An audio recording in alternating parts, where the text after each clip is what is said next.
ನಿಮ್ಮ ಡಾಕ್ಟರ್ ವಿಶೇಷ ಕಾರ್ಯಕ್ರಮಕ್ಕೆ ಸ್ವಾಗತ. ನಾನು ಚೈತ್ರಾಂಜನ್.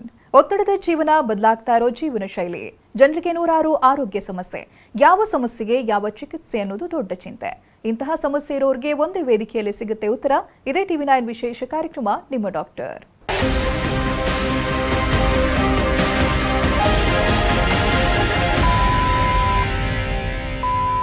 ಮನುಷ್ಯನನ್ನ ಮಾರಣಾಂತಿಕವಾಗಿ ಕಾಡೋ ಭಯಂಕರ ರೋಗ ಅಂದ್ರೆ ಅದು ಕ್ಯಾನ್ಸರ್.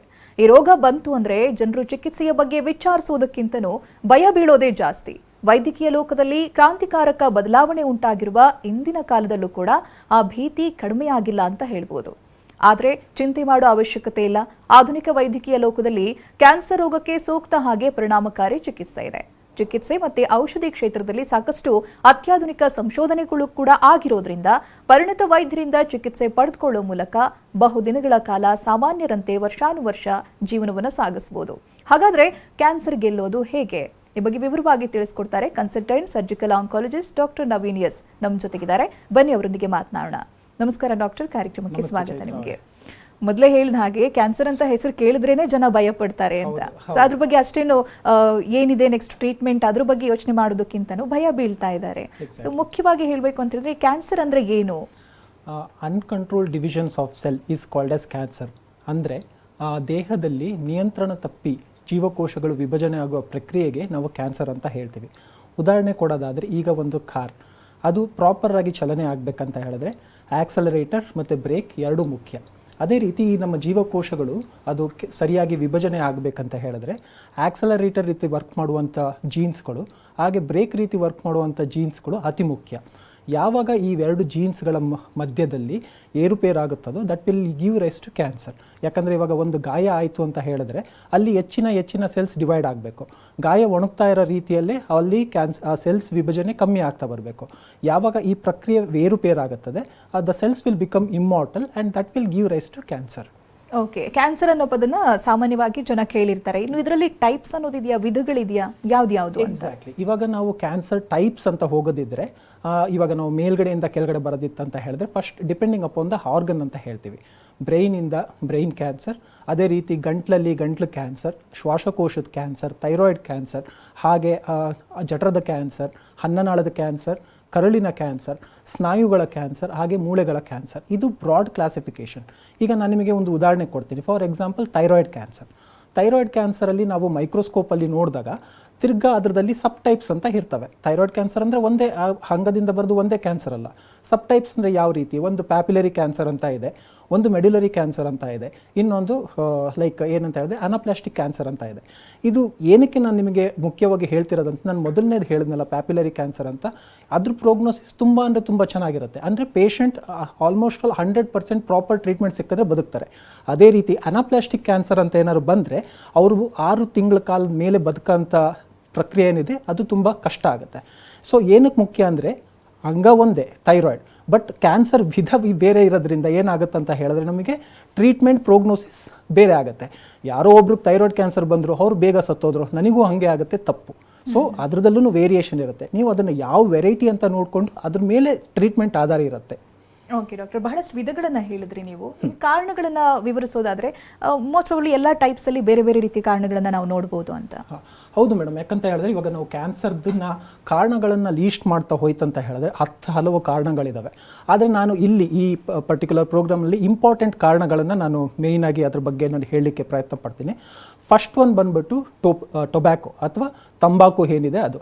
ಆಲ್ ಟೈಪ್ಸ್ ಆಫ್ ಟೊಬ್ಯಾಕೋದಲ್ಲಿ ಅಂದರೆ ಲೈಕ್ ನೀವು ಸ್ಮೋಕಿಂಗ್ ಇರ್ಬೋದು ಅಥವಾ ಚಿವೇಬಲ್ ಟೈಪ್ ಆಫ್ ಟೊಬ್ಯಾಕೊ, ದವಡೆಯಲ್ಲಿ ಟೊಬ್ಯಾಕೊ ಇಟ್ಕೊಳ್ಳೋಂಥದ್ದು, ತಂಬಾಕು ಇಟ್ಕೊಳ್ಳೋಂಥದ್ದು, ಇವೆಲ್ಲ ಕ್ಯಾನ್ಸರ್ಗಳಿಗೆ ಕಾರಣ.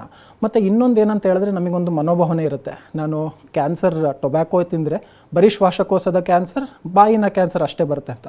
ಅದು ತಪ್ಪು. ಅಷ್ಟೇ ಅಲ್ಲದೆ it can cause stomach cancer, it can cause kidney cancer, it can cause bladder cancer, it can cause 10 types of cancer apart from oral, ಇದು ಬಾಯಿ ಮತ್ತು ಲಂಗ್ಸ್ ಬಿಟ್ಬಿಟ್ಟಿನ 10 ಹಲವು ಕ್ಯಾನ್ಸರ್ಗಳನ್ನು ಅದನ್ನು ಕಾಸ್ ಮಾಡ್ಬೋದು. ಇನ್ನೊಂದು ಏನಂತ ಹೇಳಿದ್ರೆ ಟೊಬ್ಯಾಕೊ ಒಂದರಲ್ಲೇ 70% ಕ್ಯಾನ್ಸರ್ ಕಾಸ್ ಮಾಡುವಂಥ ಅಂಶಗಳಿರುತ್ತೆ. For any given product it is too high. So ಇದು ಟೊಬ್ಯಾಕೊ. ನೆಕ್ಸ್ಟ್ ಕೆಮಿಕಲ್ ಫ್ಯಾಕ್ಟರ್ಸ್ ನಾವು ಬರೋದಿತ್ತಂತ ಹೇಳಿದ್ರೆ ಆಲ್ಕೋಹಾಲ್ ಅಂತ ಹೇಳ್ತೀವಿ. ಆಲ್ಕೋಹಾಲ್ ಮಿತ ಇತ್ತಂತ ಹೇಳಿದ್ರೆ ಏನು ಪ್ರಾಬ್ಲಮ್ ಇಲ್ಲ, ಅದು ಆದರೆ ತುಂಬ ಸೇವನೆ ಮಾಡೋದ್ರಿಂದ ಲಿವರ್ ಕ್ಯಾನ್ಸರ್, ಸ್ಟಮಕ್ ಕ್ಯಾನ್ಸರ್ ಹಾಗೂ ಈ ಪ್ಯಾನ್ಕ್ರಿಯಾಸ್ ಕ್ಯಾನ್ಸರ್ ಬರುವಂಥ ಚಾನ್ಸಸ್ ಜಾಸ್ತಿ ಇರುತ್ತೆ. ಇನ್ನೊಂದು ಇಂಟ್ರೆಸ್ಟಿಂಗ್ ವಿಷಯ ಏನಂತ ಹೇಳಿದ್ರೆ ವೈರಾಣುಗಳು. ಇವಾಗ ಹೆಪಟೈಟಿಸ್ ಬಿ ವೈರಸ್ ಅಂತ ಹೇಳ್ತೀವಲ್ಲ, ಹೆಪಟೈಟಿಸ್ ಸಿ ವೈರಸ್ ಅಂತ, ಈ ವೈರಾಣುಗಳನ್ನು ಕ್ಯಾನ್ಸರ್ ಕಾಸ್ ಮಾಡುತ್ತೆ. ಹಾಗೆ ಹ್ಯೂಮನ್ ಪ್ಯಾಪಿಲೋಮಾ ವೈರಸ್ ಅಂತ ಏನು ಹೇಳ್ತೀವಿ, that will give rise to ಇದು ಸರ್ವೈಕಲ್ ಕ್ಯಾನ್ಸರ್.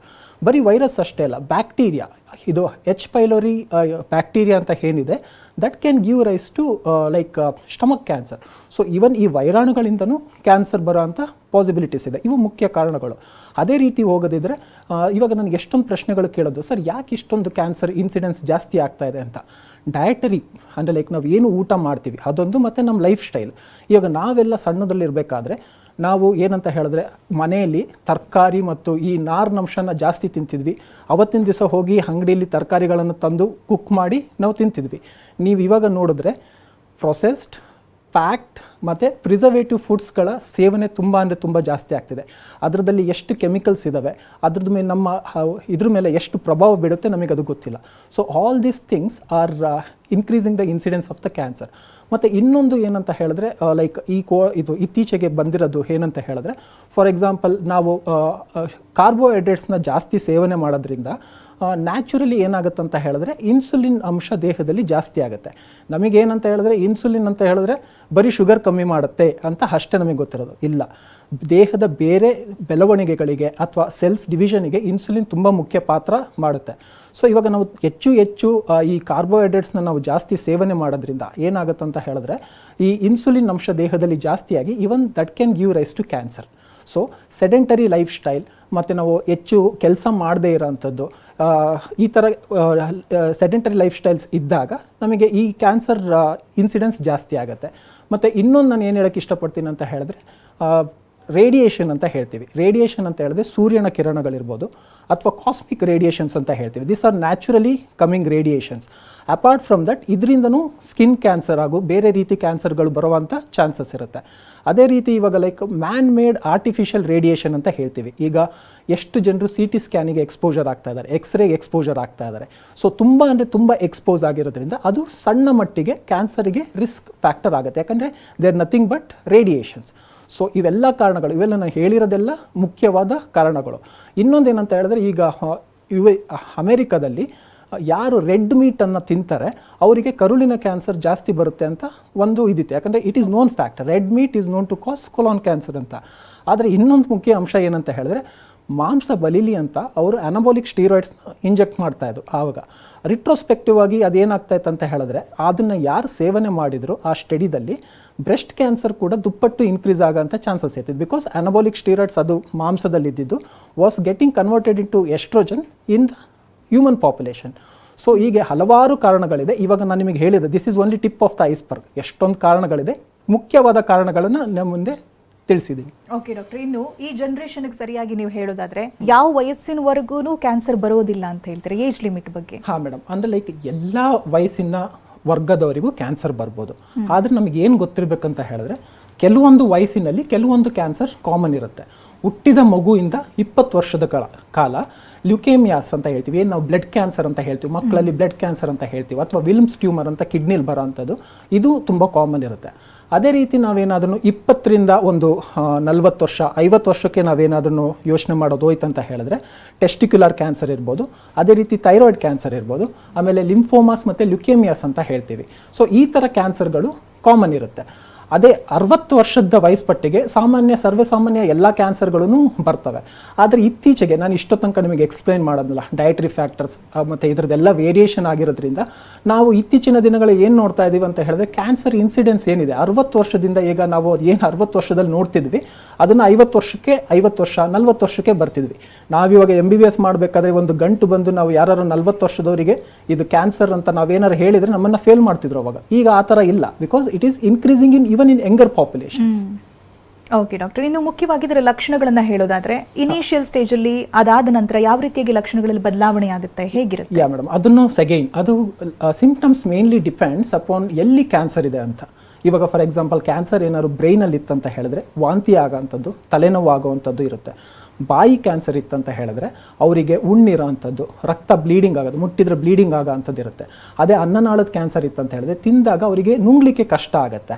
ಅದೇ ಶ್ವಾಸಕೋಶದ ಕ್ಯಾನ್ಸರ್ ಏನಾದ್ರು ಇತ್ತು ಅಂತ ಹೇಳಿದ್ರೆ ಅವರಿಗೆ ಬ್ರೀತಿಂಗ್ ಡಿಫಿಕಲ್ಟಿ ಇರುತ್ತೆ. ಮತ್ತು ಏನಂತ ಹೇಳಿದ್ರೆ ಉಪ್ಸ ಬರೋ ಅಂಥದ್ದು, ಕೆಮ್ದಾಗ ರಕ್ತ ಬರೋ ಅಂಥದ್ದು, ಕೆಮ್ಮು 1 ತಿಂಗಳು ಮೇಲಿರೋ ಅಂಥದ್ದು, ಕೆಮ್ಮು ಕಮ್ಮಿನೇ ಆಗಲ್ಲ, ಕೆಮ್ತಾ ಇರ್ತಾರೆ, ಕೆಮ್ಮು ಕಮ್ಮಿನೇ ಆಗಲ್ಲ, ಇದು ಶ್ವಾಸಕೋಶದ್ದಿರುತ್ತೆ. ಅದೇ ನಾವು ಸ್ಟಮಕ್ ಕ್ಯಾನ್ಸರಿಗೆ ಏನಾದ್ರು ಹೋಗೋದಿತ್ತಂತ ಹೇಳಿದ್ರೆ ಹೊಟ್ಟೆ ನೋವು, ವಾಂತಿ ಆಗೋಂಥದ್ದು, ರಕ್ತದ ವಾಂತಿ ಆಗೋಂಥದ್ದು. ಲಿವರ್ ಕ್ಯಾನ್ಸರ್ ಇತ್ತಂತ ಹೇಳಿದ್ರೆ ಹೊಟ್ಟೆಯಲ್ಲಿ ನೀರು ತುಂಬ್ಕೊಳ್ಳೋ ಅಸೈಟಿಸ್ ಅಂತ ಹೇಳ್ತೀವಿ, ಅಂದರೆ ಕಾಮನ್ ಟರ್ಮ್ಸಲ್ಲಿ ಹೊಟ್ಟೆಯಲ್ಲಿ ನೀರು ತುಂಬ್ಕೊಳ್ಳೋ ಅಂಥದ್ದು. ಅದೇ ಕಿಡ್ನಿದು ಮತ್ತು ಬ್ಲ್ಯಾಡರ್ ಕ್ಯಾನ್ಸರ್ ಏನಾದ್ರು ಇತ್ತಂತ ಹೇಳಿದ್ರೆ ಮೂತ್ರದಲ್ಲಿ ರಕ್ತ ಹೋಗೋ ಅಂಥದ್ದು. ಆಮೇಲೆ ನೆಕ್ಸ್ಟು ಉರಿ ಬರೋ ಅಂಥದ್ದು.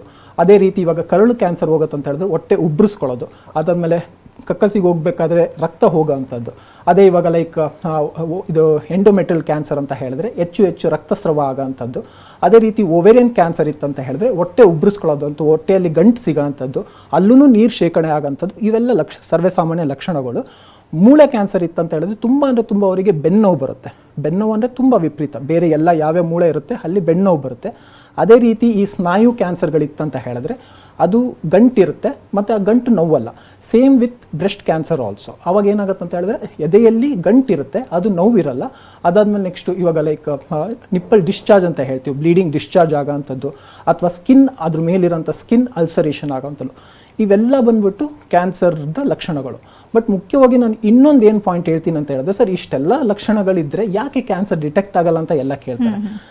ಅದು ದುರದೃಷ್ಟ ಅಂದರೆ ಏನಂದ್ರೆ ಮೇಡಮ್, ಕ್ಯಾನ್ಸರಲ್ಲಿ ನೋವು ಇರುವುದಿಲ್ಲ.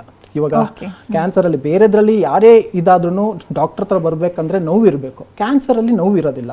ಸೊ ಅವರಿಗೆ ಸ್ಟೇಜ್ 1ನಲ್ಲಿ ಯಾವುದೇ ರೀತಿಯಾದ ಸಿಂಪ್ಟಮ್ಸ್ ಇರಲ್ಲ.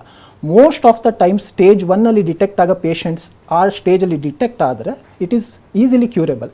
ಅದು ಬೇರೆ ಏನೋ ಅವ್ರು ಟೆಸ್ಟ್ ಮಾಡ್ಕೊಳಕ್ಕೆ ಹೋದಾಗ ಅದನ್ನು ಕಂಡುಹಿಡಿತಾರೆ ಹೊರತು ಪರ್ಸೆ ಸ್ಟೇಜ್ 1ಗೆ ನನಗೆ ಕ್ಯಾನ್ಸರ್ ಇದೆ ಅಂತ ಬರೋಂಥದ್ದು, ಅಂದರೆ ಹೊರ್ಗಡೆ ಕಾಣಿಸೋಂಥ ಕ್ಯಾನ್ಸರ್ ಬಿಟ್ಟರೆ, ಚರ್ಮದ್ದು ಮತ್ತು ಈ ಥರದ್ದು ಬಿಟ್ಟರೆ ಸ್ಟೇಜ್ 1ನಲ್ಲಿ ನಮಗೆ ಬರೋಂಥ ಕೇಸಸ್ ತುಂಬ ಕಮ್ಮಿ. Because they will not be having any symptoms in that particular stage. Yes, ಅದನ್ನೇ ಮುಖ್ಯವಾಗಿ ಕೇಳಬೇಕು. ಪ್ರಾಥಮಿಕ ಹಂತದಲ್ಲಿ ಹೇಗೆ ಗೊತ್ತಾಗುತ್ತೆ ಒಬ್ಬ ವ್ಯಕ್ತಿಗೆ ನಾನು ಕ್ಯಾನ್ಸರ್ ಬಂದಿದೆ ಅಂತ, ಜೊತೆಗೆ ಯಾವ ಪರೀಕ್ಷೆಯಲ್ಲಿ ಗೊತ್ತಾಗುತ್ತೆ? ಇದೊಂದು ತುಂಬ ಮುಖ್ಯವಾದ ಪ್ರಶ್ನೆ. ಇದಕ್ಕೆ ನಾನು ಏನು ಉತ್ತರ ಪಡ್ತೀನಿ ಅಂದರೆ, ಎಲ್ಲ ಕ್ಯಾನ್ಸರ್ಗಳಿಗೆ ಈ ಸೌಲಭ್ಯ ಅವೈಲಬಲ್ ಇಲ್ಲ. ಇವಾಗ ನಾವು ಒಂದು ಸ್ಕ್ರೀನಿಂಗ್ ಟೆಸ್ಟ್ ಅಂತ ಮಾಡ್ತೀವಿ. ಇವಾಗ ಒಂದು ಒಳ್ಳೆ ಸ್ಕ್ರೀನಿಂಗ್ ಟೆಸ್ಟ್ ಅಂತ ಹೇಳಿದ್ರೆ ಅದು ಎಲ್ಲ ಕಡೆ ಸಿಗಬೇಕು, ಮತ್ತು ಪೇಷಂಟಿಗೆ ಜಾಸ್ತಿ ಅದು ಏನಂತ ಹೇಳಿದ್ರೆ ಖರ್ಚಾಗಬಾರ್ದು. ಆಮೇಲೆ ನೆಕ್ಸ್ಟು ಈಸಿಯಾಗಿ ಮಾಡೋ ಅಂಥದ್ದು ಇರ್ಬೋದು. ಇವಾಗ ಫಾರ್ ಎಕ್ಸಾಂಪಲ್ ನಾವು ಇವಾಗ ಬ್ರೆಸ್ಟ್ ಕ್ಯಾನ್ಸರ್ದೇನಾದ್ರು ನಾವು ಎಕ್ಸಾಂಪಲ್ ತೊಗೊಳ್ಳೋದಾದರೆ, ಇವಾಗ ನಿಮಗೆ ಗೊತ್ತಿರೋಂಗೆ ಮ್ಯಾಮೋಗ್ರಫಿ ಅಂತ ಇದೆ. ಮ್ಯಾಮೋಗ್ರಫಿ ಅಥವಾ there is something called as ultrasono mammography ಅಂತ ಇದೆ. ಸೊ ಇದ್ರದ್ದು ಅಡ್ವಾಂಟೇಜ್ ಏನಂತ ಹೇಳಿದ್ರೆ ಮೇಡಮ್, ಇವಾಗ ಫಾರ್ ಎಕ್ಸಾಂಪಲ್ ಇವಾಗ ಯೂಶಲಿ ಬ್ರೆಸ್ಟ್ ಕ್ಯಾನ್ಸರ್ ನಾನು ಹೇಳ್ದಂಗೆ 50 ವರ್ಷದ ಮೇಲೆ ಅದು ಕಂಡು ಬರುತ್ತೆ ಅಂತ ಹೇಳಿದ್ರೆ, ಸರ್ವೇಸಾಮಾನ್ಯ 40ರಿಂದ 45 ವರ್ಷದ ಮೇಲೆ ಎಲ್ಲ ನಾರ್ಮಲ್ ಪಾಪ್ಯುಲೇಷನ್ನ, ಎಂಟೈರ್ ನಾರ್ಮಲ್ ಪಾಪ್ಯುಲೇಷನ್ನ ವರ್ಷಕ್ಕೊಂದ್ಸತಿ ಬಂದು ನೀವು ಈ ಮ್ಯಾಮೋಗ್ರಫಿ ಮಾಡಿಸ್ಕೊಳ್ಳಿ ಅಂತ ನಾವು ಹೇಳ್ತೀವಿ. ಅವಾಗ ಏನಾಗುತ್ತೆ ಅಂತ ಹೇಳಿದ್ರೆ, there is a possibility that we are going to pick that particular cancer in a very early stage. So ಇದು ಬ್ರೆಸ್ಟ್ ಕ್ಯಾನ್ಸರ್ ಒಂದಕ್ಕೆ ಸ್ಥಿಮಿತ ಇದೆಯಾ ಅಂತ ಹೇಳಿದ್ರೆ ಇಲ್ಲ. ಅದೇ ರೀತಿ ಸರ್ವೈಕಲ್ ಕ್ಯಾನ್ಸರಿಗೆ ಪ್ಯಾಪ್ಸ್ಮಿಯರ್ ಅಂತ ಮಾಡ್ತಾರೆ, ಅದನ್ನು ಇಟ್ ಈಸ್ ಅವೈಲೇಬಲ್ ಎವ್ರಿವೇರ್. ಅದಾದಮೇಲೆ next it is freely done in the entire community. ಮತ್ತು ಇವಾಗ ನೆಕ್ಸ್ಟ್ ಇನ್ನೊಂದು ಏನಂತ ಹೇಳಿದ್ರೆ, ಕೆಲವೊಂದು ನೆಕ್ಸ್ಟ್ ವೆರೈಟಿ ಟೆಸ್ಟ್ಗಳಿಗೆ ಹೋಗೋದಿದ್ರೆ ಕರುಳಿನ ಕ್ಯಾನ್ಸರ್ ಅಥವಾ ಕೊಲಾನ್ ಕ್ಯಾನ್ಸರ್ ಅಥವಾ ಸ್ಟಮಕ್ ಕ್ಯಾನ್ಸರ್ ಅಂತ ಹೇಳ್ತೀವಿ. ಅದಕ್ಕೆ ನಾವು ಸ್ಕ್ರೀನಿಂಗ್ ಹೆಂಗೆ ಮಾಡಬೇಕಾಗುತ್ತೆ, we have to do endoscopy, we have to do colonoscopy. ಅದು ಏನಂತ ಹೇಳಿದ್ರೆ it is a invasive procedure. ಅವರಿಗೆ ನೋವು ಆಗುತ್ತೆ, ಅನಸ್ತೇಷಿಯಾ ಬೇಕಾಗುತ್ತೆ. ಇಂಥ ಸಂದರ್ಭದಲ್ಲಿ ನಾವು ಏನು ಮಾಡ್ತೀವಿ ಅಂದರೆ, ಏನಾದ್ರೂ ಪೆಕ್ಯುಲಿಯರ್ ಪ್ರೀಡಿಸ್ಪೋಸಿಂಗ್ ಫ್ಯಾಕ್ಟರ್ಸ್ ಫ್ಯಾಮಿಲಿಯಲ್ಲಿ ಕೊಲಾನ್ ಕ್ಯಾನ್ಸರ್ ಇತ್ತಂತ ಹೇಳಿದ್ರೆ, ಯಾರಿಗಾರು ಒಬ್ರಿಗಿದ್ರೆ ಅವರ ಸಂಬಂಧಿಕರಿಗೆ ನಾವು ಇದನ್ನು ಅಡ್ವೈಸ್ ಮಾಡ್ತೀವಿ. 5 ವರ್ಷಕ್ಕೊಂದ್ಸತಿ ನೀವು ಕೊಲೋನೋಸ್ಕೋಪಿ ಮಾಡಿಸ್ಕೊಳ್ಳಿ, ಹಾಗೆ ಎಂಡೋಸ್ಕೋಪಿ ಮಾಡಿಸ್ಕೊಳ್ಳಿ ಅಂತ ನಾವು ಅದನ್ನು ಹೇಳ್ತೀವಿ. ಅದೇ ರೀತಿ ನೆಕ್ಸ್ಟ್ ಬರೋದಿತ್ತಂತ ಹೇಳಿದ್ರೆ, ಇನ್ನೊಂದು ವೆರೈಟಿದಲ್ಲಿ ಇವಾಗ ನಾನು ಹೇಳ್ದಂಗೆ ನಿಮಗೆ ಸ್ಮೋಕಿಂಗ್ ಶೇಕಡ 70 to 80% ಲಂಗ್ ಕ್ಯಾನ್ಸರ್ ಕಾಸ್ ಮಾಡುತ್ತೆ ಅಂತ ನಮಗೆ ಗೊತ್ತು. ಸೊ ಯಾರ್ಯಾರು ಸ್ಮೋಕರ್ಸ್ ಇದ್ದಾರೆ, ಈ ಒಂದು 15 ವರ್ಷ 20 ವರ್ಷದಿಂದ ತುಂಬ ಸ್ಮೋಕಿಂಗ್ ಮಾಡಿರೋರಲ್ಲಿ there is something called as low dose CT scan ಅಂತ ಹೇಳ್ತೀವಿ. ಅದನ್ನು ಸ್ಕ್ಯಾನ್ ಮಾಡಿಸ್ಕೊಳ್ಳಿ. ಏನಾದ್ರೂ ಅರ್ಲಿ ಸ್ಟೇಜಲ್ಲಿ ಇದ್ದರೆ, ಕ್ಯಾನ್ಸರ್ಗಳೇನಾದ್ರು ಇದ್ದರೆ ಅದನ್ನು ನಮಗೆ ಹುಡ್ಕೋದಕ್ಕೆ ಅನುಕೂಲ ಆಗುತ್ತೆ ಅಂತ ಹೇಳಿಬಿಟ್ಟು ನಾವು we advise low dose CT scan. So it is a very broad topic. ಇದರದಕ್ಕೆ ಸಂಕ್ಷಿಪ್ತ ಮಾಡೋದಿತ್ತಂತ ಹೇಳಿದ್ರೆ there are test where which we can use to diagnose at a very early stage. Yes doctor, ಇವಾಗಲೇ ಕ್ಯಾನ್ಸರ್ ಬಗ್ಗೆ ವಿವರವಾಗಿ ಮಾಹಿತಿನ ತಿಳಿಸ್ಕೊಡ್ತಾ ಇದ್ರಿ. ಇನ್ನು ಸಾಮಾನ್ಯವಾಗಿ ನೀವು ಕೇಳಿರ್ತೀರಾ ಸ್ಟೇಜಸ್ಗಳ ಬಗ್ಗೆ, ಯಾವ ಸ್ಟೇಜಲ್ಲಿ ಇದೆ ಅನ್ನೋದಾಗಿ. ಸೊ ಅದು ಹೇಗೆ ಗೊತ್ತಾಗುತ್ತೆ, ಇದನ್ನು ಕೂಡ ಡಾಕ್ಟರಿಂದ ತಿಳ್ಕೊಳ್ಳೋಣ. ಡಾಕ್ಟರ್ ಅಲ್ಲಿ ಬಹಳ ವಿವರವಾಗಿ ಹೇಳ್ತಾ ಇದ್ರಿ, ಬಹಳಷ್ಟು ಟೈಪ್ಸ್ಗಳಿದ್ದಾವೆ. ಸೊ ಅದ್ರ ಜೊತೆಗೆ ಟ್ರೀಟ್ಮೆಂಟ್ ಅಂತ ಬಂದಾಗ ಯಾವ ರೀತಿಯಾಗಿ ಇರಬೇಕು ಅನ್ನುವಂಥದ್ದು. ಇನ್ನು ಬಹಳ ಮುಖ್ಯವಾಗಿ ಕೇಳೋದಂತ ಹೇಳಿದ್ರೆ, ಕೇಳಿರ್ತೀವಿ ಕ್ಯಾನ್ಸರ್ನಲ್ಲಿ ಸ್ಟೇಜಸ್ಗಳಿರುತ್ತಂತೆ, ಲಾಸ್ಟ್ ಸ್ಟೇಜಲ್ಲಿ ಇದ್ದಾರೆ, ಫಸ್ಟ್ ಸ್ಟೇಜಲ್ಲಿ ಇದ್ದಾರೆ ಅನ್ನುವಂಥದ್ದು. ಹೇಗೆ ಗೊತ್ತಾಗುತ್ತೆ, ಇದನ್ನು ಹೇಗೆ ಡಿಟೆಕ್ಟ್ ಮಾಡ್ಬೋದು ಅಂತ? ಹಾಂ ಮೇಡಮ್, ಫಸ್ಟ್ ನಾನು ಬ್ರೀಫ್ ಆಗಿ ಸ್ಟೇಜಿಂಗ್ ಅಂದರೆ ಏನಂತ ಹೇಳ್ತೀನಿ, ಒಂದು ಉದಾಹರಣೆ ಕೊಟ್ಟು ಎಕ್ಸ್ಪ್ಲೇನ್ ಮಾಡ್ತೀನಿ. ಇವಾಗ ಫಾರ್ ಎಕ್ಸಾಂಪಲ್, ಈಗ ಕ್ಯಾನ್ಸರ್ ಏನಾದ್ರೂ ಒಂದು ಅಂಗದ ಒಂದು ಭಾಗದಲ್ಲಿ ಏನಾರು ಇತ್ತಂತ ಹೇಳಿದ್ರೆ, ಅಂದರೆ ಫಾರ್ ಎಕ್ಸಾಂಪಲ್ ಕರುಳಿನ ಒಂದು ಭಾಗದಲ್ಲಿ ಇತ್ತಂತ ಹೇಳಿದ್ರೆ, ಅದನ್ನು ಇದು ವೆರಿ ಸಂಕ್ಷಿಪ್ತವಾಗಿ ನಾನು ಹೇಳ್ತಿರೋದು, ಇದರಲ್ಲಿ ಇನ್ನೂ ವೇರಿಯೇಷನ್ಸ್ ಇದ್ದಾವೆ, ಅದನ್ನು ಸ್ಟೇಜ್ 1 ಅಂತ ಹೇಳ್ತೀವಿ. ಏನಾರು ಆ ಕ್ಯಾನ್ಸರ್ ಆ ಅಂಗದ ಮೋಸ್ಟ್ ಆಫ್ ದ ಪೋರ್ಷನ್ನ ಆವರಿಸ್ಕೊಂಡಿದ್ರೆ ಅದನ್ನು ನಾವು ಸ್ಟೇಜ್ 2 ಅಂತ ಹೇಳ್ತೀವಿ. ಸ್ಟೇಜ್ 3 ಅಂತ ಹೇಳಿದ್ರೆ ಆ ಅಂಗ ಬಿಟ್ಟು ಸುತ್ತದಲ್ಲಿ ಶೀತದ ಗಂಟು ಅಥವಾ ಲಿಂಫ್ ನೋಡ್ಸ್ ಅಂತ ಹೇಳ್ತೀವಿ. ಅದಕ್ಕೇನಾರು ಹರಡಿತ್ತಂತ ಹೇಳಿದ್ರೆ usually it can be taken as stage 3. Stage 4 ಅಂತ ಹೇಳಿದ್ರೆ ಇವಾಗ ಹೇಗಾಗುತ್ತೆ ಅಂತ ಹೇಳಿದ್ರೆ, ಸ್ಟೇಜ್ 4ಅಲ್ಲಿ ಬರೀ ಈ ಆರ್ಗನಿಗಲ್ಲ, ಇದನ್ನು ಬಿಟ್ಟು ನಾವು ಬೇರೆ ಜಾಗಕ್ಕೂ ಅದು ಹರಡಿರುತ್ತೆ. ಇವಾಗ ಲೈಕ್ ಇದನ್ನು ಡಯಾಗ್ನೋಸಿಸ್ ಮಾಡೋದು ಹೆಂಗೆ ಅಂತ ಹೇಳಿದ್ರೆ, ಯೂಶಲಿ ಇವಾಗ ಕರುಳಿನ ಕ್ಯಾನ್ಸರಲ್ಲಿ ಅದರದ್ದು ನೋಡಬೇಕು ಅಂತ ಹೇಳಿದ್ರೆ ಫಸ್ಟ್ ಎಂಡೋಸ್ಕೋಪಿ ಮಾಡ್ತೀವಿ. ಎಂಡೋಸ್ಕೋಪಿ ಮಾಡಿದಾಗ ಅಥವಾ ಕೊಲೊನೋಸ್ಕೋಪಿ ಮಾಡಿದಾಗ ನಮಗೆ ಆ ಕ್ಯಾನ್ಸರ್ ಎಷ್ಟು ದೂರದಲ್ಲಿದೆ, ಎಷ್ಟು ಉದ್ದ ಇದೆ, ಎಷ್ಟು ಸರೌಂಡಿಂಗ್ ಇದೆ, ಮತ್ತು ನಮಗೆ ಬಯೋಪ್ಸಿ ತಗೊಳ್ಳೋದ್ರಲ್ಲೂ ಹೆಲ್ಪ್ ಆಗುತ್ತೆ. ಬಟ್ ಇದ್ರದ್ದು ಡಿಸ್ಅಡ್ವಾಂಟೇಜ್ ಏನಂದರೆ, ನಾವು ಬರೀ ಒಳಗಡೆ ಅಷ್ಟೇ ನೋಡ್ತೀವಿ, ಹೊರ್ಗಡೆ ಎಷ್ಟು ಹೋಗಿದೆ ಅಂತ ನಮಗೆ ಗೊತ್ತಾಗೋದಿಲ್ಲ. ಇಂಥ ಸಂದರ್ಭದಲ್ಲಿ ನಮಗೆ ಹೆಲ್ಪ್ ಮಾಡೋಕ್ಕೆ ಬರೋಂಥದ್ದೇನೆ CT ಸ್ಕ್ಯಾನ್ ಅಥವಾ ನಾವು MRI ಅಂತ ಹೇಳ್ತೀವಿ. ಈ CT ಸ್ಕ್ಯಾನ್ ಮತ್ತು MRIದಲ್ಲಿ ಆ ಆರ್ಗನ್ ಬಿಟ್ಟು ಹೊರ್ಗಡೆ ಹೋಗಿದ್ರೆ, ಸುತ್ತಮುತ್ತ ನಾನು ಲಿಂಫ್ ನೋಡ್ಸ್ ಹೇಳಿದರೆ ಅದಕ್ಕೇನಾದ್ರು ಹೋಗಿದ್ರೆ, ಅದನ್ನು ಬಿಟ್ಟು ಡಿಸ್ಟೆಂಟ್ ಆರ್ಗನ್ಟಿಗೆ ಏನಾದ್ರು ಸ್ಪ್ರೆಡ್ ಆಗಿದ್ರೆ ಆವಾಗ ನಾವು CT ಸ್ಕ್ಯಾನ್ ಅಥವಾ MRI ಮಾಡ್ತೀವಿ. CT ಸ್ಕ್ಯಾನ್ದ ಅಡ್ವಾಂಟೇಜ್ ಏನಂತ ಹೇಳಿದ್ರೆ, ಮೂಳೆಗೆ ಹರಡಿದಾಗ ಅದು ಪಿಕ್ ಮಾಡೋ ಅಂಥ ಚಾನ್ಸಸ್ ತುಂಬ ಜಾಸ್ತಿ. MRIದಲ್ಲಿ ಸ್ನಾಯುಗಳು ಮಾಂಸಖಂಡಗಳಿಗೆ ಹರಡಿದಾಗ ಅದು ಪಿಕ್ ಮಾಡೋ ಅಂಥ ಚಾನ್ಸಸ್ ಜಾಸ್ತಿ ಇರುತ್ತೆ. ಇವಾಗ ಇನ್ನೊಂದು ಇತ್ತೀಚೆಗೆ ಎಲ್ಲರೂ ಕೇಳೋಂಥದ್ದು, ಸರ್ PET CT ಸ್ಕ್ಯಾನ್ ಅಂದರೆ ಏನು, ಇದ್ರದ್ದು ಹೇಗೆ, ಇವು ಬೇರೆದ್ರಿಂದ ಹೇಗೆ ವಿಭಿನ್ನವಾಗಿರುತ್ತೆ, ಮತ್ತು ಈ PET CT ಸ್ಕ್ಯಾನ್ ಎಲ್ಲ ಕ್ಯಾನ್ಸರಿಗೂ ಮಾಡಿಸ್ಬೋದಾ ಅಂತ. PET CT ಸ್ಕ್ಯಾನ್ ಅಂದರೆ ಫಸ್ಟ್ ಇದು ಫ್ಲೂರೋಡಿಯಾಕ್ಸಿ ಗ್ಲೂಕೋಸ್ ಅಂತ ಹೇಳಿಬಿಟ್ಟು ಇಂಜೆಕ್ಟ್ ಮಾಡ್ತಾರೆ. ಇಂಜೆಕ್ಟ್ ಮಾಡಿದಾಗ ಏನಾಗುತ್ತೆ ಅಂತ ಹೇಳಿದ್ರೆ, ಇದನ್ನು ಈ ಕ್ಯಾನ್ಸರ್ ಸೆಲ್ಸ್ ವಿಪರೀತವಾಗಿ ತಮ್ಮಲ್ಲಿ ಶೇಖರಣೆ ಮಾಡ್ತವೆ. ಸೊ ಇದನ್ನು ನಾವು ಸ್ಕ್ಯಾನ್ ಮಾಡಿದಾಗ ಏನಾಗುತ್ತೆ ಅಂತ ಹೇಳಿದ್ರೆ, ಸ್ಕ್ಯಾನಿಂಗಲ್ಲಿ ಆ ಇಮೇಜಸಲ್ಲಿ ಒಂಥರ ಲೈಟ್ ಬಲ್ಬ್ ಥರ ಕಾಣಿಸುತ್ತೆ. ಸೊ ಈ ಪ್ರಕ್ರಿಯೆಯಲ್ಲಿ ಕ್ಯಾನ್ಸರ್ ಮಿಸ್ ಆಗೋಂಥ ಚಾನ್ಸಸ್ ತುಂಬ ಅಂದರೆ ತುಂಬ ಕಮ್ಮಿ. ಎಲ್ಲ ಪೇಷಂಟಿಗೂ PET CT ಸ್ಕ್ಯಾನ್ ಮಾಡಿಸ್ಬೋದಲ್ಲ ಅನ್ನೋದು ನೆಕ್ಸ್ಟ್ ಪ್ರಶ್ನೆ ಬರುತ್ತೆ.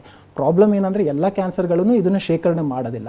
ಸೊ ದೇರ್ ಆರ್ ಗೈಡ್ಲೈನ್ಸ್, ಇಂತಿಂಥ ಕ್ಯಾನ್ಸರಿಗೆ ನೀವು PET CT ಸ್ಕ್ಯಾನ್ ಮಾಡಿಸ್ಬೋದು ಅಂತ.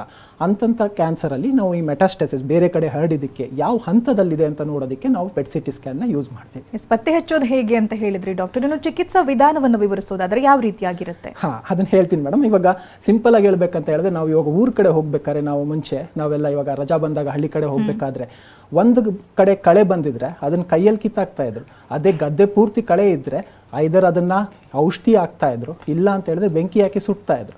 ಸೇಮ್ ಪ್ರಿನ್ಸಿಪಲ್ ಇಲ್ಲೂ ಅಪ್ಲೈ ಆಗುತ್ತೆ. As long as the cancer is confined to one particular area, ಅವಾಗ ನಾವು ಏನು ಮಾಡ್ತೀವಿ ಅಂತ ಹೇಳಿದ್ರೆ ಅದನ್ನು ಸರ್ಜರಿ ಮಾಡಿ ತೆಗೆದು ಹಾಕ್ತೀವಿ. ಅದೇ ಏನಾದ್ರೂ ಅದು ಬೇರೆ ಕಡೆ ಹರಡ್ಕೊಂಡಿದೆ ಅಂತ ಹೇಳಿದ್ರೆ ವಿ ಯೂಸ್ ಕೀಮೊಥೆರಪಿ ಅಥವಾ ರೇಡಿಯೇಷನ್ ಯೂಸ್ ಮಾಡ್ತೀವಿ. ಸರ್, ಇದು ಬರೀ ಈ ಟ್ರೀಟ್ಮೆಂಟಿಗೆ ನಿಮಗೆ ಬರೀ ಇಷ್ಟೇ ಸಾಕಾ, ಅಥವಾ ಲೈಕ್ ಏನಾದ್ರೂ ಇದ್ರದ್ದು ಕಾಂಬಿನೇಷನ್ ಏನಾದ್ರು ಯೂಸ್ ಮಾಡಬೇಕಂತ ನೆಕ್ಸ್ಟ್ ಪ್ರಶ್ನೆ ಬರುತ್ತೆ. ಇವಾಗ ಫಾರ್ ಎಕ್ಸಾಂಪಲ್ ನಾನು ಆಲ್ರೆಡಿ ಸ್ಟೇಜಸ್ ಎಕ್ಸ್ಪ್ಲೇನ್ ಮಾಡಿದಂಗೆ, ಇವಾಗ ಸ್ಟೇಜ್ 1 ಇತ್ತು ಅಂತ ಹೇಳಿದ್ರೆ ಮೋಸ್ಟ್ ಆಫ್ ದ ಟೈಮ್ಸ್ ನಾವು ಸರ್ಜರಿನೇ ಪ್ರಿಫರ್ ಮಾಡ್ತೀವಿ ಮೇಡಮ್. ಆದರೆ ಕೆಲವೊಂದು ಟೈಮ್ ಏನಾಗುತ್ತೆ ಅಂತ ಹೇಳಿದ್ರೆ, ಇವಾಗ ಗಂಟ್ಲು ಕ್ಯಾನ್ಸರ್ ಇರುತ್ತೆ ಅಂತ ಹೇಳಿ ಅಲ್ಲಿ ನಾವು ಹೋಗಿ ಸರ್ಜರಿ ಮಾಡೋದು ಆಕ್ಸೆಸಿಬಿಲಿಟಿ ಏನಂತ ಹೇಳ್ತೀವಿ, ಅದು ತುಂಬ ಅಂದರೆ ತುಂಬ ಕಷ್ಟ ಇರುತ್ತೆ. ಸೊ ಈ ಒಂದು ಸ್ಟೇಜ್ 1 ಇದ್ರೂ we prefer radiation there. So there is a deviation. ಅಂದರೆ ನಾನು ಸರ್ಜರಿ ಅಂತ ಹೇಳಿದ್ರು ಕೆಲವೊಂದು ಕಡೆ ನಮಗೆ ಸರ್ಜರಿ ಮಾಡೋಂಥ ಕಷ್ಟಕರ ಜಾಗದಲ್ಲಿ we are going to use radiation. ಅದೇ ರೀತಿ ಏನಂತ ಹೇಳಿದ್ರೆ, ಸ್ಟೇಜ್ 2 ಏನಾದ್ರು ಇತ್ತು ಅಂತ ಹೇಳಿದ್ರೆ, ಫಾರ್ ಎಕ್ಸಾಂಪಲ್ ಇವಾಗ ಇದು ಬ್ರೆಸ್ಟ್ ಕ್ಯಾನ್ಸರ್ ಇರ್ಬೋದು, ಸ್ಟೇಜ್ 2 ಇತ್ತು ಅಂದರೆ ನಾವು ಸರ್ಜರಿ ಮಾಡ್ತೀವಿ, ಅದಾದಮೇಲೆ ರೇಡಿಯೇಷನ್ ಕೊಡ್ತೀವಿ, ಅದಾದಮೇಲೆ ಕೀಮೊಥೆರಪಿನೂ ಕೊಡ್ತೀವಿ. ಸೊ ಇವು 3 ವಿಧಾನನೂ ನಾವು ಫಾಲೋ ಮಾಡ್ತೀವಿ. ಅದೇ ಇವಾಗ ಉದಾಹರಣೆಗೆ ಸರ್ವೈಕಲ್ ಕ್ಯಾನ್ಸರ್ ಅಂತ ನಾವೇನಾದ್ರು ತಗೊಂಡ್ರೆ, ಈಗ ಹೆಂಗೆ ಮಂಜಿನ ಹಿಮ ಸೂರ್ಯನ ಕಿರಣಕ್ಕೆ ಕರಗುತ್ತೆ, ಲಿಟ್ರಲಿ ರೇಡಿಯೇಷನ್ ಕೊಟ್ಟಾಗ ಈ ಕ್ಯಾನ್ಸರ್ಗಳು ಅಷ್ಟು ಚೆನ್ನಾಗಿ ಕರಗುತ್ತೆ. ಸೊ ಅದು ಸ್ಟೇಜ್ 2 ಅಲ್ಲಿದ್ರೂ they are going to respond very well. So ಈ ಥರ ಸರ್ವೈಕಲ್ ಕ್ಯಾನ್ಸರಿಗೆ ನಾವು ಕೀಮೊಥೆರಪಿ ಮತ್ತು ರೇಡಿಯೇಷನ್ನ ಪ್ರಿಫರ್ ಮಾಡ್ತೀವಿ. ಚರ್ಮದಲ್ಲಿ ಒಂದು ಕ್ಯಾನ್ಸರ್ ಇದೆ ಮೇಡಮ್, ಅದನ್ನು ಮೆಲನೋಮಾ ಅಂತ ನಾವು ಹೇಳ್ತೀವಿ. ಅದ್ರದ್ದು ಏನಂತ ಹೇಳಿದ್ರೆ ನೀವು ಕೀಮೊಥೆರಪಿ ಕೊಡಿ, ನೀವು ರೇಡಿಯೇಷನ್ ಕೊಡಿ, ಅದು ಬಗ್ಗೋದಿಲ್ಲ. ಅಂಥ ಕ್ಯಾನ್ಸರ್ಗಳಿಗೆ ನಾವು ಸರ್ಜರಿನೇ ಮಾಡಬೇಕಾಗತ್ತೆ. ಸೊ ನಾನು ಇದನ್ನು ಏನಕ್ಕೆ ಹೇಳ್ತಿರೋದು ಅಂತ ಹೇಳಿದ್ರೆ, ಇಟ್ ಈಸ್ ಲೈಕ್ ಈ ಥರ ಒಂದು ನಿರ್ದಿಷ್ಟ ಒಂದು ನಿಯಮ ಅಂತ ಇಲ್ಲ. ಯಾವ ಕ್ಯಾನ್ಸರ್ ಅದು ಹೇಗೆ ಬಿಹೇವ್ ಮಾಡುತ್ತೆ ಅದಕ್ಕೆ ತಕ್ಕಂತೆ ನಾವು ಒಂದು ಟ್ರೀಟ್ಮೆಂಟ್ ಕೊಡ್ತೀವಿ, ಇಲ್ಲಾಂದರೆ 3 ಯೂಸ್ ಮಾಡ್ತೀವಿ, ಇಲ್ಲಾಂದರೆ ಯಾವ್ದಾದ್ರು 2 ಕಾಂಬಿನೇಷನ್ನ ಯೂಸ್ ಮಾಡಿ ಟ್ರೀಟ್ಮೆಂಟ್ ಶುರು ಮಾಡ್ತೀವಿ ಮೇಡಮ್. ಎಸ್ ಡಾಕ್ಟರ್, ಈ ಬಗ್ಗೆ ನೀವು ತುಂಬ ಕೇಳಿರ್ತೀರಾ. ಫ್ಯಾಮಿಲಿಯಲ್ಲಿ ಒಬ್ಬರಿಗೆ ಕ್ಯಾನ್ಸರ್ ಇದೆಯಂತೆ ಅಂತ ಗೊತ್ತಾದರೆ ಫಸ್ಟ್ ನೋಡೋದು ಫ್ಯಾಮಿಲಿ ಹಿಸ್ಟ್ರಿ, ಎಲ್ಲರೂ ಅದನ್ನೇ ಯೋಚನೆ ಮಾಡ್ತಾರೆ ಯಾರಿಗಿತ್ತು ಮುಂಚೆ ಅಂತ. ಸೊ ಈ ರೀತಿಯಾಗಿ ಬರುತ್ತಾ, ಅನುವಂಶಿಕವಾಗಿ ಕ್ಯಾನ್ಸರ್ ಬರುತ್ತಾ ಅಂತ? ಹಾಂ ಮೇಡಮ್, ಅಂದರೆ ಲೈಕ್ ಏನಂತ ಹೇಳಿದ್ರೆ hereditary cancers are there. But ಇವಾಗ ನಾವು ಒಂದು ಓವರಾಲ್ ನೋಡೋದಿತ್ತಂತ ಹೇಳಿದ್ರೆ sporadic forms of cancer is more common than this hereditary cancer. Sporadic cancer ಅಂತ ಹೇಳಿದ್ರೆ ಯಾವುದೇ ರೀತಿ ಜೆನೆಟಿಕ್ ಮ್ಯಾನಿಫೆಸ್ಟೇಷನ್ಸ್ ಇಲ್ಲದೆ ಬರೋ ಅಂಥದ್ದು. ಇವಾಗ ಏನಾಗುತ್ತೆ, ಸಿಂಪಲ್ಲಾಗಿ ಎಕ್ಸ್ಪ್ಲೇನ್ ಮಾಡ್ತೇನೆ. ಇವಾಗ ಏನಂತ ಹೇಳಿದ್ರೆ ತಾಯಿ ಕಡೆಯಿಂದ ಕ್ರೋಮೋಸೋಮ್ಸ್ ಬರುತ್ತೆ, ತಂದೆ ಕಡೆಯಿಂದ ಕ್ರೋಮೋಸೋಮ್ಸ್ ಬರುತ್ತೆ. ಇವಾಗ ನಮಗೆ ಕ್ರೋಮೋಸೋಮ್ಸ್ ಮುಂಚೆಯಿಂದನೇ ಬರಬೇಕಾದ್ರೆ ಅದು ಆಲ್ರೆಡಿ ಡಿಫೆಕ್ಟ್ ಇತ್ತು ಅಂತ ಹೇಳಿದ್ರೆ ತಾಯಿ ಕಡೆಯಿಂದ ಬಂದಿರೋ chromosomes that will be taking care of it. So ಯಾವಾಗ ಏನಾಗುತ್ತೆ, ಇವಾಗ over A period of time ತಾಯಿ ಕಡೆಯಿಂದ ಬಂದಿದ್ದ ಕ್ರೋಮೋಸೋಮ್ಸನ್ನು ಯಾವಾಗ ಆಲ್ಟರ್ ಆಗುತ್ತೆ ಅಥವಾ ಎಫೆಕ್ಟ್ ಆಗುತ್ತೆ ಆವಾಗ ಕ್ಯಾನ್ಸರ್ ಮ್ಯಾನಿಫೆಸ್ಟೇಷನ್ ಆಗಂಥದ್ದು. ಸೊ ನಾರ್ಮಲ್ ಪಾಪ್ಯುಲೇಷನ್ ಕಂಪೇರ್ ಮಾಡಿದ್ರೆ ಈ ಥರ ಡಿಫೆಕ್ಟ್ ಜೀನ್ ಇರೋ ಅಂಥವ್ರು ಕ್ಯಾನ್ಸರ್ನ ಮ್ಯಾನಿಫೆಸ್ಟೇಷನ್ಸ್ ಮಾಡೋ ಅಂಥ ಚಾನ್ಸಸ್ ತುಂಬ ಅಂದರೆ ತುಂಬ ಜಾಸ್ತಿ ಇರುತ್ತೆ. ಸಿಂಪಲ್ಲಾಗಿ ಉದಾಹರಣೆಗಳು ಹೇಳ್ಬೇಕಂದ್ರೆ ಇವಾಗ ನಾವು ಒಂದು ಊರಿಂದ ಇನ್ನೊಂದು ಊರಿಗೆ ಹೋಗ್ತಾ ಇರ್ತೀವಿ, ಕಾರ್ದು ಟೈರ್ ಪಂಚರ್ ಆಯಿತು, ನಮಗೆ ಸ್ಪೇರ್ ಟೈರ್ ಇದೆ, ನಾವು ಅದನ್ನು ಚೇಂಜ್ ಮಾಡ್ಕೊಂಡು ಹೋಗ್ತೀವಿ. ಫಾರ್ ಎಕ್ಸಾಂಪಲ್ ಸ್ಪೇರ್ ಟೈರ್ನು ಪಂಚರ್ ಆಗಿತ್ತಂತ ಹೇಳಿದ್ರೆ ನಾವು ಮಧ್ಯದಲ್ಲಿ ಸಿಗಾಕೋತೀವಿ. ಸೇಮ್ ಪ್ರಿನ್ಸಿಪಲ್ ಇಲ್ಲಿ ಕೂಡ ಅಪ್ಲೈ ಆಗುತ್ತೆ. ಟ್ರೀಟ್ಮೆಂಟಲ್ಲಿ ಇರುವಂಥ ಕ್ಯಾನ್ಸರ್ ಪೇಷಂಟ್ಗಳಿಗೆ ಏನು ಹೇಳ್ತೀರಾ? ಅವರ ಲೈಫ್ ಸ್ಟೈಲ್ ಆಗಿರ್ಬೋದು, ಫುಡ್ ಹ್ಯಾಬಿಟ್ಸ್ ಆಗಿರ್ಬೋದು, ಎಷ್ಟು ಇಂಪಾರ್ಟೆಂಟ್ ಆಗಿರುತ್ತೆ, ಹೇಗೆ ಮ್ಯಾನೇಜ್ ಮಾಡಬೇಕು ಅಂತ? ಇವಾಗ ಕ್ಯಾನ್ಸರ್ ಪೇಷಂಟ್ಸಿಗೆ ಏನಂತ ಹೇಳಿದ್ರೆ ಆದಷ್ಟು ನಾನು ಹೇಳ್ದಂಗೆ ಹೈ ಫೈಬರ್ ಡಯಟ್, ತರಕಾರಿಗಳು ಈ ಥರದನ್ನ ಜಾಸ್ತಿ ತೊಗೊಬೇಕಾಗತ್ತೆ. ಮತ್ತು ರುಟೀನ್ ಫಿಸಿಕಲ್ ಆ್ಯಕ್ಟಿವಿಟಿ ಅದನ್ನು ಮಾಡಬೇಕಾಗತ್ತೆ. ಆಮೇಲೆ ನೆಕ್ಸ್ಟು ಕೆಲವೊಂದು ಏನಂತ ಹೇಳಿದ್ರೆ ವ್ಯಾಕ್ಸಿನೇಷನ್ಸ್ ನಾನು ಏನು ಹೇಳಿದೆ ಅಂದರೆ ಇದು ಕ್ಯಾನ್ಸರ್ ಲೈಕ್ ಕ್ಯಾನ್ಸರ್ ಇಲ್ಲದೆಯವರಿಗೆ, ಕ್ಯಾನ್ಸರ್ ಬಂದಿರೋರಿಗೆ ಏನಂತ ಹೇಳಿದ್ರೆ ಪ್ರಾಪರ್ ಟ್ರೀಟ್ಮೆಂಟ್ ಶೆಡ್ಯೂಲ್ಸ್ ಏನಿರುತ್ತೆ ಅದನ್ನು ನೀಟಾಗಿ ತೊಗೋಬೇಕಾಗತ್ತೆ ಅವರು. ಮತ್ತು ಯಾವುದೇ ಟ್ರೀಟ್ಮೆಂಟ್ ಏನಿದೆ ಮಿಸ್ ಮಾಡದೆ ಅದನ್ನು ನೀಟಾಗಿ ಟ್ರೀಟ್ಮೆಂಟ್ ತೊಗೊಂತ ಅಂತ ಹೇಳಿದ್ರೆ they will relatively do well. Okay.